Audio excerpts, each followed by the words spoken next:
Good morning. Thanks so much.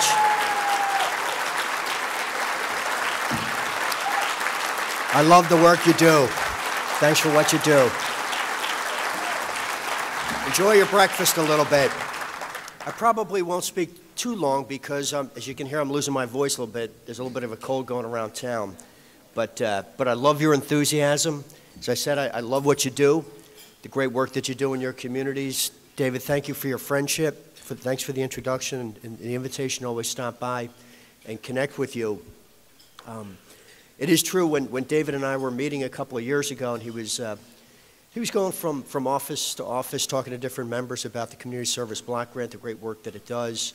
And my background, before I came to Congress, I was a country lawyer in Bucks County, so I got to do a lot of pro bono public service legal work for families that had fallen on hard times. And at the same time, I was a local elected official, something called a county commissioner up in Bucks County, Pennsylvania, where I had first-hand knowledge, day-to-day opportunity to work with the Bucks County Opportunity Council, which is our community action agency. And I know when I'm fighting for every one of you, as I try to in the budget process, in the reauthorization process, wherever your issues come up, I know that if I help you, I'm helping the Bucks County Opportunity Council and the great community action agencies around the country.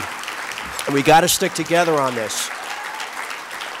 And we're going to stick together on this. And this is the year this is going to get done. And I want to tell you why. Because I was sitting at the board table, and a fellow across the table said, Sean, said, give us a little hope here. Give us some light. You know, because sometimes it seems like you're doing it day in and day out. And you wonder, people down in the nation's capital today know the fight we're in.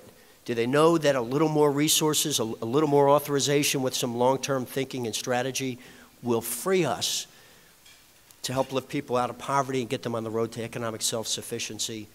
Are they listening? And I'm here to tell you, I want to give you some good news. I see the light.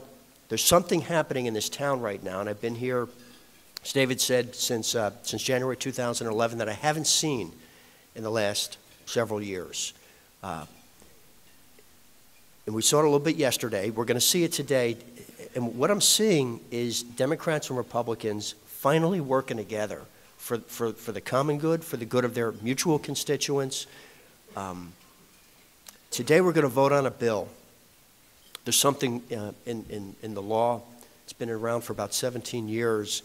And every year, Congress has to come back and do something called a doc fix. It has to do with something called the sustainable growth rate, and it has to do with Medicare reimbursement for physicians.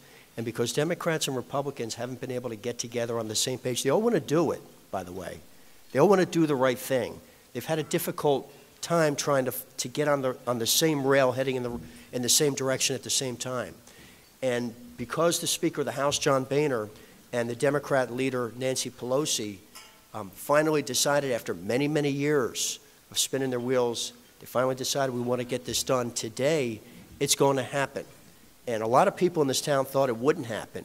But what is going to happen, you'll see probably, unfortunately, the far left and the far right, for different reasons, saying we're not in favor of this, but a solid majority in the middle of Democrats and Republicans saying we want to work together for the good of the American people. That's going to happen today.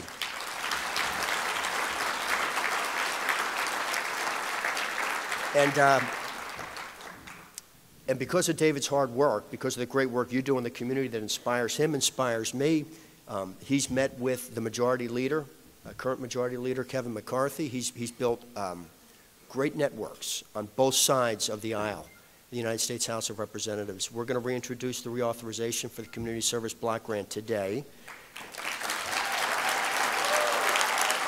And it's going to be bipartisan.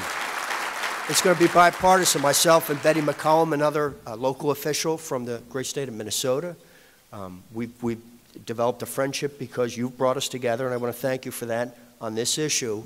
But we've got Democrat and Republican original co-sponsors. And just yesterday I ran into Bob Goodlatte, a Republican from the state of Virginia. He's on the bill. He's on the bill. I saw him yesterday just off the floor. He said, Mike, I'm getting on the bill.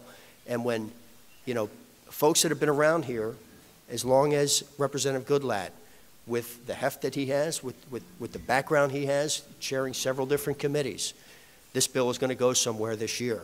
So even though I've taken a term limit pledge, I'm committed to getting this bill done before I leave. That's a good thing about a term limit, by the way. Good thing about a term limit is it gives you a deadline.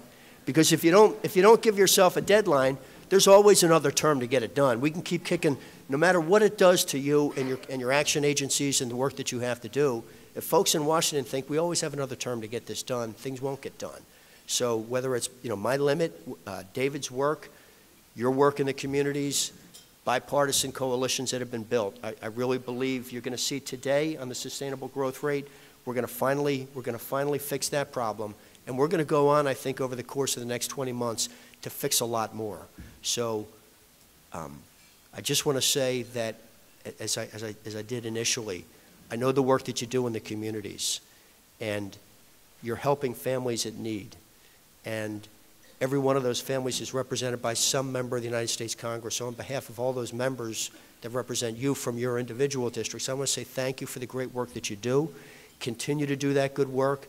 We'll fight for you down here. Keep in touch, and good things are going to happen with CSBG in 2015. Thank you, David.